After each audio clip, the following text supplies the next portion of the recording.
it, and I know a lot of you have channels and do editing as well, so I thought it would be interesting to do this. I'm sorry for my English, and I'll probably brain freeze a lot, but this is the video we are going to review, and it's the one most of you asked me to do a tutorial about. It's the FPS Mates League, so let's go. First of all, like, I'm not a 3D artist, like, I just do editing. And I found this stock footage of these soldiers coming down, and I had the idea because on the looks support video, I used the FPS gun as well. So I thought, like, what if these guys come down and like start shooting everyone and sniping people? And like, these soldiers, finding this stock footage was set the whole video in motion. Like, this was the original. I got the idea for the video from finding this. So most of the times, and because this is a game, this is League of Legends, and you can record like however you want. Like, the problem with using stock footage in the real world is that not always you can record like matching the stock footage you have, but with the camera tool, like, you can do that. So any stock footage you find, you can apply it on these videos because you can record whatever you want, like with full freedom. So that's where the whole idea started, like, from these soldiers. And first let's review the video, and then I'll go into specific effects. Once again, like, this is all like just green screen. Like, all I take out is the green screen, and I shoot in the same angle as the stock footage I have, and this is the result. Again, green screen for the guns, and pretty normal here. Again, just green screen.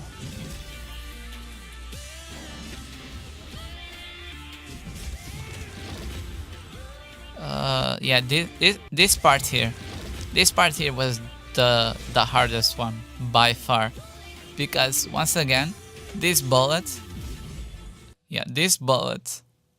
is stock footage as well. But like I said, I don't do 3D work. All I do is editing. So the video itself, the video I have, let me show you really quick. See,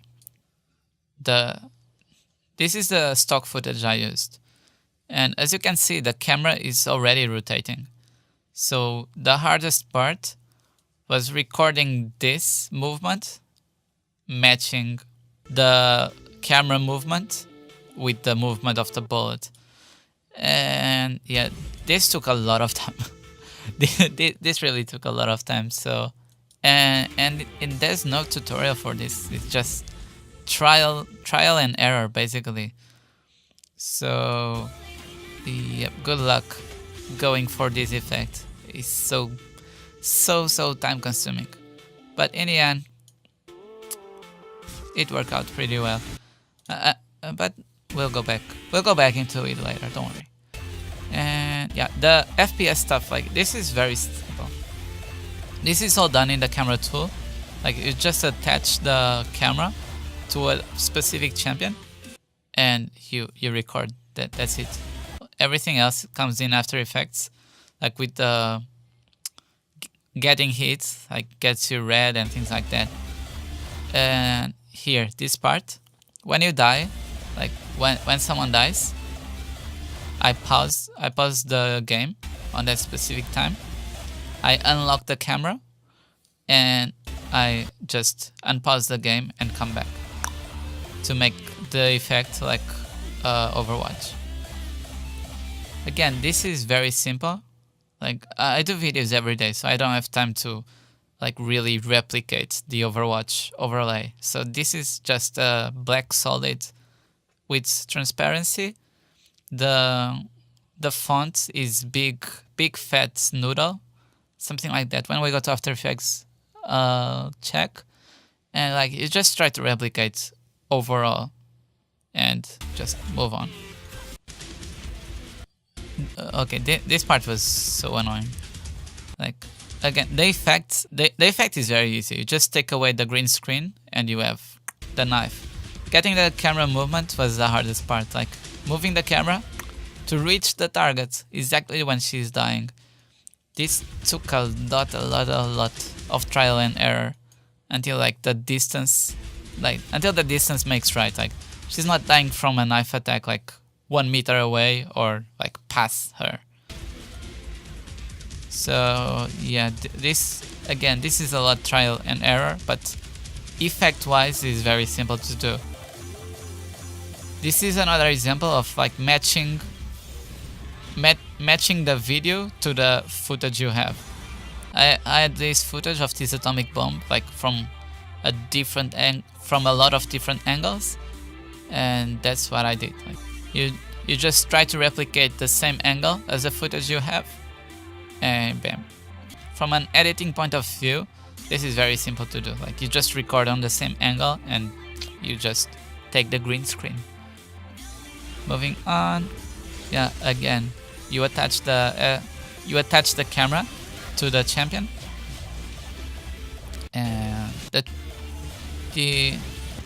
in this scene, like, these guns part were the hardest because there's a lot of guns and you need to do some adjustments to them. It's not just take the green screen and it's ready to roll. You need to make some adjustments, but we'll talk about that later. This is the same type. This one is probably one of my favorite effects, because like, I always imagine like what is to be like inside Bard's magical journey. So I wanted to do, like, obviously it has to be some trippy concept, but I didn't want to be too trippy that will make like epileptic attack. So I went for this, and I think it worked pretty well. It's funny and trippy, but not too trippy that you just throw up. And that's about it. So now let's move on to After Effects and remake all of this crazy stuff. Now we're inside After Effects, and the first thing you notice is that this is a mess. And the reason why is that I don't rename anything, because I do videos every day and I won't come back. I won't come back to these projects. Like, I delete all the footage after I'm done with the video. Like, I delete everything. So I don't usually waste time renaming everything, but I advise you to do it. Like, especially if you're starting, if you don't rename every layer to know exactly what it is, like, this will take you so much time. And as will take my time now, because coming back to this will be crazy confusing, but let's go. The first thing, okay, like I said, the soldiers are green screen footage. Where is it? Right here. You see the effect is here. Pretty simple. You take key light, layer, effects, keying, key light. You press this thing here, and it's gone, just like this. You need to do some tuning. I usually mess up with these settings and come here. You clip the white a bit. Shrink. I usually go with -1 or -2, and depending on the footage, also screen blur. But this is it. But so I had this stock footage. You take the green screen off, and you're left with this. Oops. Oh, I have to. Wow, so smart. So, and you're left with this. Like, I recorded this big overview of Summoner's Rift, but it still wasn't, to me, it wasn't looking like very impressive. Like, because you don't have the sense of speed or much movement at all. Like, it feels like they're falling very slowly. So what I did was like create these clouds passing by them, so you kind of feel, and it also makes like a good unveil of the Summoner's Rift, but because it's not clear right away, like it starts like all white, and you can see as they come down, like you can see more and more. So I thought it was a much more interesting shot than just the soldiers by themselves. And how you do this is pretty simple. You create a new solid layer, new solid, doesn't matter the color it is. You go to Effects, Simulation, Particle World, and this effect, I use it a lot, and it has a lot of different purposes. Like you can do a lot of different stuff with this. And what I'm doing and what I'm using this today is to create clouds, like to create a cloud movement. So you go to Particle, Faded Sphere, and you make like the burst like crazy big. The size. You make the size super big. The biggest you can, like big. Producer, you turn up the radius on which because how can I explain? Like this is like a box. This means that let's come here. View, active camera, like custom view. See, this is the particle world. Like it's creating particles in this space, and as you grow the radius, like it will start creating particles more to this side, like everywhere in the world, not just like a small square on the center. So this is like the basic for it.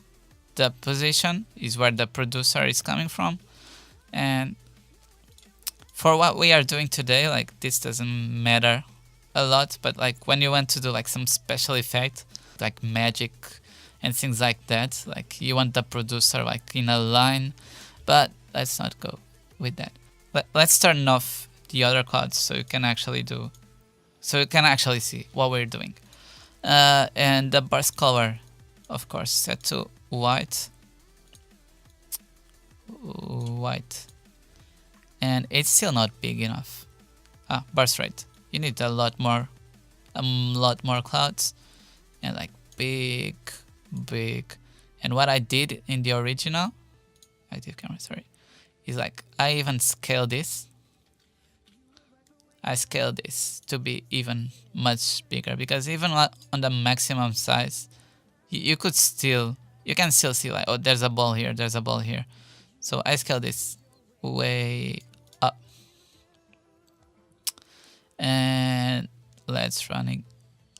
So I can see like there's a lot of clouds, and maybe too many clouds. So you just turn the burst rate a little bit down, and you need to mess up with the physics, because all of them are coming from one side, and mess up with this as well. And this is kind of the effect I did. I think I did a screen. You need to change the transfer mode to blend better. And in the original, I did 2 layers of clouds, so you can still see above everything. Like you can still see the soldiers. Like if you only have 1 layer on top of everything, like the soldiers will disappear. So with 2 layers, one on top, you can control. You can control how much of the soldiers at the time you are seeing. And then let's turn off this. So now that I explained that part, this is the exact same effect from a different perspective. The clouds just moving on, and yeah, again, this is just green screen. You just take the green screen and shoot from the same angle. Like there's no effect here. And here arrives the gun. The gun itself, the same stuff, just green screen. Oh, and this is the tricky part. Tricky part that's not tricky at all. This green screen effect has holes on the green screen, like it gets black. So what you have to do is create a mask to delete this part. You want to delete only this part. So what you do is, let's delete this mask. You create a mask by coming here, pen tool, and you create a shape around this object. But by default it sets to add, so you have to come here and set to subtract. Done. And then when you take out the green screen, it's gone. But in this example, like the camera, in this example, the gun will be in front of the object. Comes from here. So you are cutting the gun, and what you need to do is animate the position of the mask. So you come here on the mask. If you don't have this showing, you press M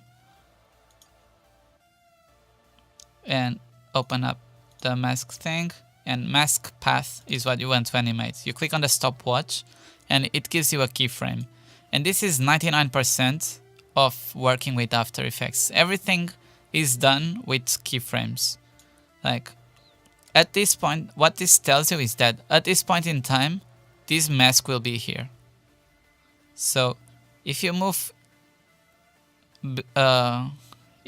back and now you change the position of the mask, it creates a new keyframe. So at this point in time, the mask is here. So during these 2 points, during this time between these 2 points, the mask will animate.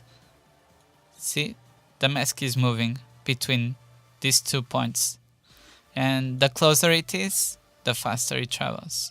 So this is the foundation of After Effects. Keyframes are everything. So when the gun appears, you want that thing to be outside. When the gun goes into place and it's ready to shoot, the mask goes to the place where it should be, and now you don't see bullet holes. Yeah, the original doesn't see. These are muzzle flares. Like again, it's all about just almost everything you do is green screen. Like you take the green out and you move the elements. That's compositing. Like composing a scene, editing. That's what you do. You take green screen and you mix a bunch of different elements into one shot. So you take the muzzle flares, you line them with the gun, and boom, boom, boom, boom, boom. So this scene is done, the basics of it. And so let's go. I used this effect before, like I said, on the looks video. I have the same idea, like the sniper coming in and scope in and snipe someone, power. But and I was using that. Let's see. This is the one I used in the looks video. But like while editing, like the quality like didn't really match the rest of the guns I was using. So I had to waste more time looking for another sniper, and I find this one like high quality, very pretty. That's it. When you find these guns on the internet, like it's not just take the green screen and it's done. You need to do some editings for them to be usable, because like on the video they will shoot randomly and things like that. So you need to like stabilize the gun and have it only moving and firing like when you want. So you need to go throughout the video and like identify all these points on like when the gun is still, when the gun is going for the scope, when the gun is coming from the scope, when the gun is reloading. Like you need to cut all these individual movements, and once you reconstruct the action of the gun, like you are ready to see. Like this is the just a freeze frame of the gun still. Then it's going for the scope in. It changes to a photo, a stock photo. And this is a freeze frame. And the reason why I did this is because I can use this clip for everything now without editing. Because this is a freeze frame, you can stretch this as much as you want. Like it's always in this position. Like doesn't matter. So you can stretch this as much as you want. And then like there's the animation of scoping in. And when you scope in, it goes to this image. This image doesn't fire right away. Like it has a bunch of seconds. So I can cut. I can stretch or cut if I want to just a quick scope and bang. Or if I want like to really steady the aim and like boom. So this will help like later when like editing the gun like this will make it like so much easier later, and you'll see why. So, and the gun fires, and the gun comes back, the gun reloads, chock, and the video stops here because it goes back to the original position. What you have now is a clean stock footage of firing the sniper, because in just the video I had, like the guy was just firing randomly and like not waiting or not reloading, things like that. So this clip you can reuse as much as you want, and all the animations will be like as you expect them to be. For example, here all I do is like you have the template footage, you put the sniper on top, and that's it. So it goes in. When it goes in the scope, I make a zoom, a 200% zoom on the footage, and when it's ready to shoot, bam, it shoots and comes back, and then the video starts again. Like this video ends and starts the new video. Again, the animation, and here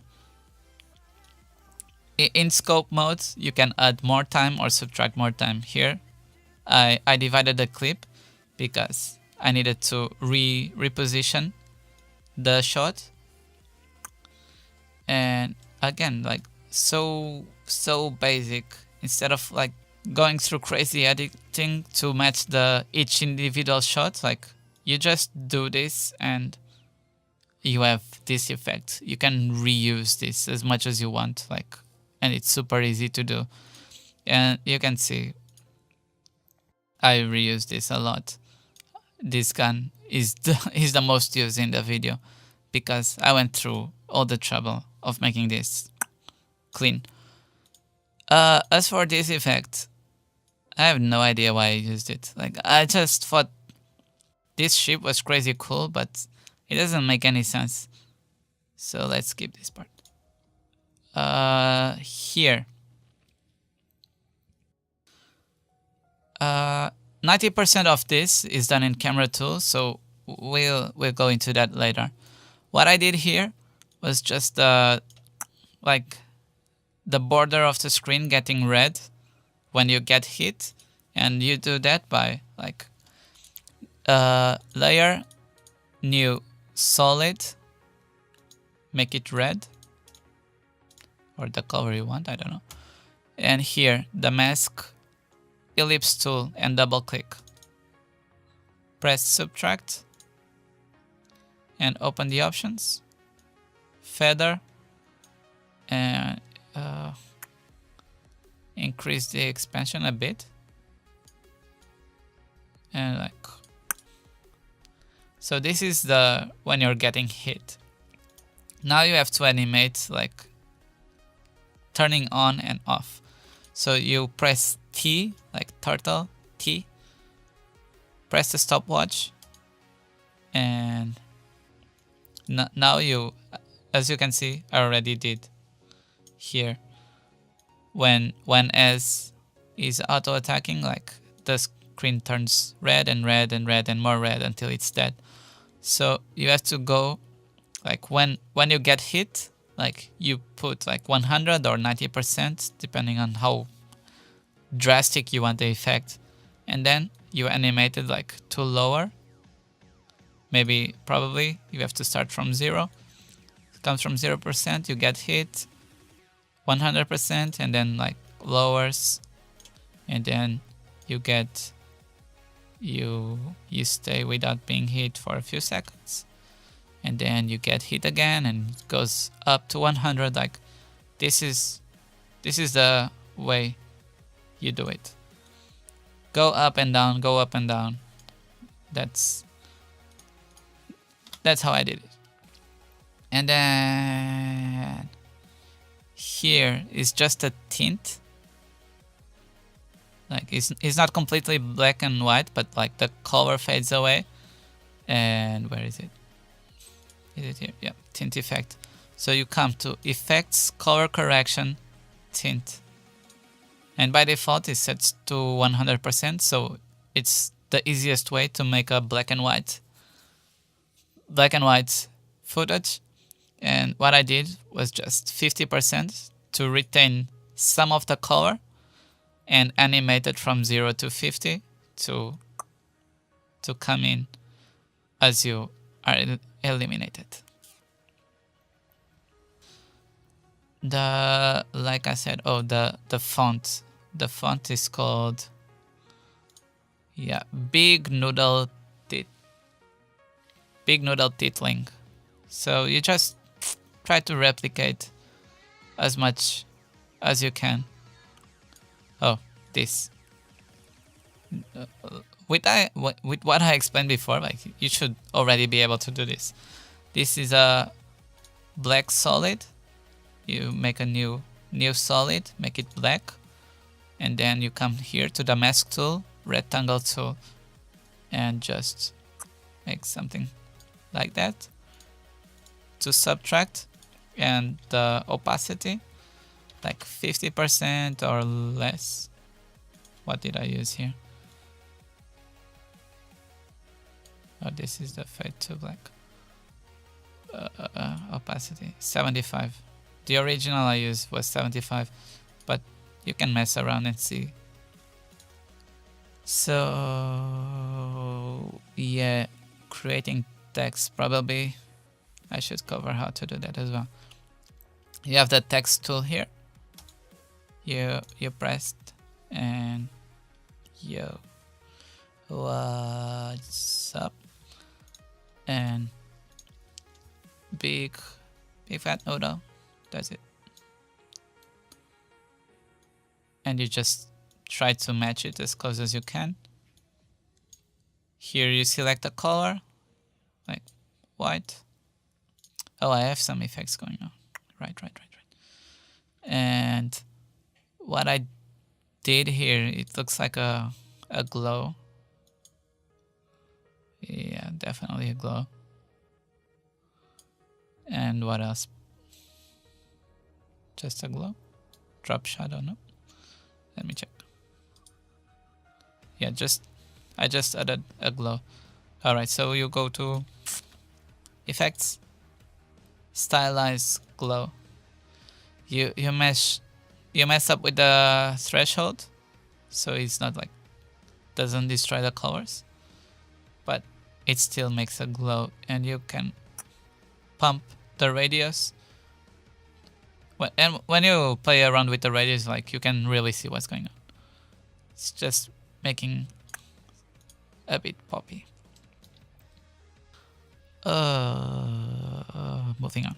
This is very similar to the Ezreal triple kill, but the big difference is like it has new guns now, and you have to go through this process of like isolating every movement of the gun. And these guns, where is it? And these guns had the bullet hole as well, so you need to make sure like you do the, where is it? You mask out the bullet holes, or they will be on the footage.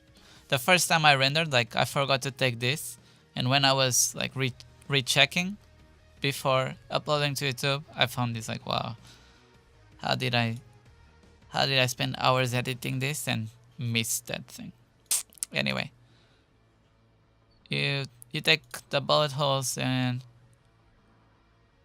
yeah, it takes a lot of time. So you take the bullet holes and that's about it. Switching the guns is very simple. Like you just hit P, like Pantheon and Lulu. What's another champion that starts with P?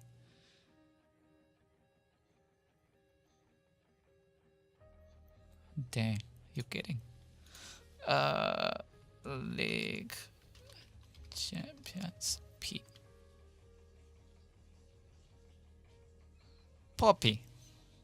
Pantheon or Poppy. Dang. So yeah, you press P on the keyboard and it brings you the position, and once again you click on the stopwatch for the position, and as you move a bit in time and you make the gun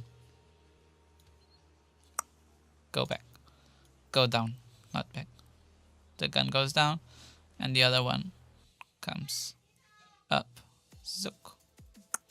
So this part is super simple. It's just 2 keyframes happening like zook. You can see the screen here. These points, the video coming up to the screen, and that's about it. Moving on. Yeah, Bard was crazy fun to do. Like it's very simple effect, but to me it's so funny, like being inside of the magical journey. So, and this is just a white solid. So if new layer new solid, make it white, and you come here to the mask tool, ellipse, go to the center and make you press Ctrl Shift to make a perfect circle, and like make it around this size, and you move the mask to the position it happens. Like, let me turn off the other one. So he opens the portal here. So you move the mask like to be around the center, and then you animate the expansion. You press the stopwatch, move a bit in time, and like, okay, not so much, and like, grow, obviously feather it a lot and make it grow, and feather and grow and feather. Like, you get the idea. So when it opens, you want it to, as he opens the portal, zoom in a bit. So the game animation happens first, and now the After Effects takes over. So like this, zoom. See, the game animation happens first, After Effects takes over, and now as he gets closer to it, it takes the whole screen, and like boom, like this. When he's walking here, when he's walking, it starts to grow. Stay there and zoom much faster. You get the idea. Zoom. And opacity T, Tristana. Opacity animated to 0. And there you have it. Oh, this part. If you pay attention, like you can see here in the center, you can see the point of view of Bard. So what I did was make a mask. Where is it? Yep. Some point, yeah. I made a mask and subtracted it, and I chose the you have a lot of transfer modes, and I chose darken to allow only a bit of what's going on below, which is this. So you can it's still a trippy world, but you can see like it's coming to an end, especially in this part when you start seeing the end of the magic journey.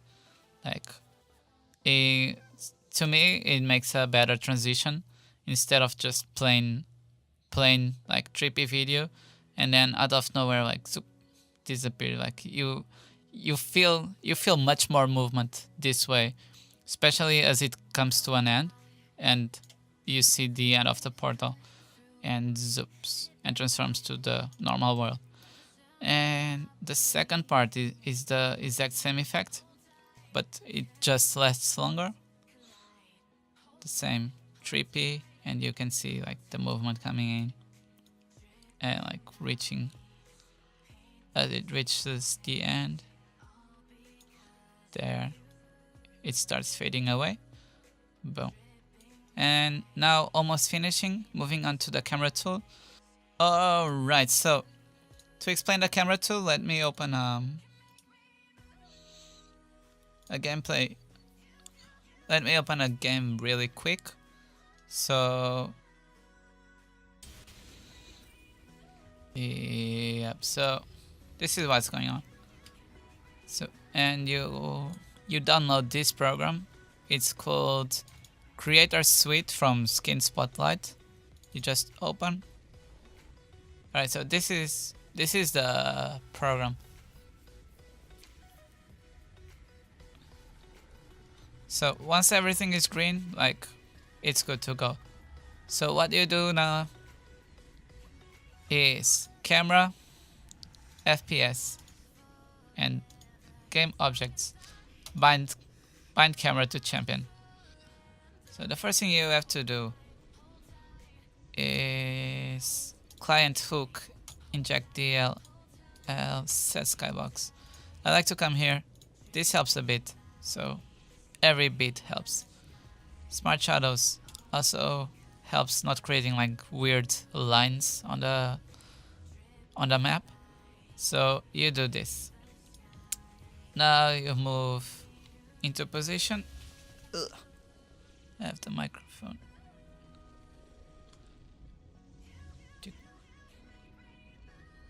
And you disable this here. And bind camera to champion, done. And you just press play. And now it will follow all his movements. Right now he's camping the bush. Oh, he's recalling. And that's the thing. That's a very good point. This way only works in one direction. So if they are walking forward and start walking back, the camera, what I mean is like the camera doesn't stay on the head. The camera stays where you put the camera. And if you put the camera right inside the head, you will see like the face inverted. So you need to put the camera a bit on front of his face. So when he turns, like it completely messes up everything. So you need to go again. See what I was talking about? You see the inside of his face. You need to put the camera in front of the face and then bind the camera to the champion, and that's it. And now it will follow on the direction he's going. So a good thing to keep in mind. And that's about it. Oh, the dead part. So when he's about to die, like you press P you unbind the camera, and then you at the like perfect timing you start to you unpause the game and you press 5 to make the camera go back, like at the best time possible, and done. And that's it. It's not very hard work, like a lot of steps to replicate, but it's definitely things that take. It's not hard to do, but it takes time to get everything like right on the perfect timings and things like that. So definitely. So I hope you learned something today. Hope you liked the video. If you want more tutorials, like just ask with other things you'd like me to explain or talk about. And you know what I'm going to say. And it's been a long time since I said it. So thank you for watching and good luck on the fields of justice. Yeah.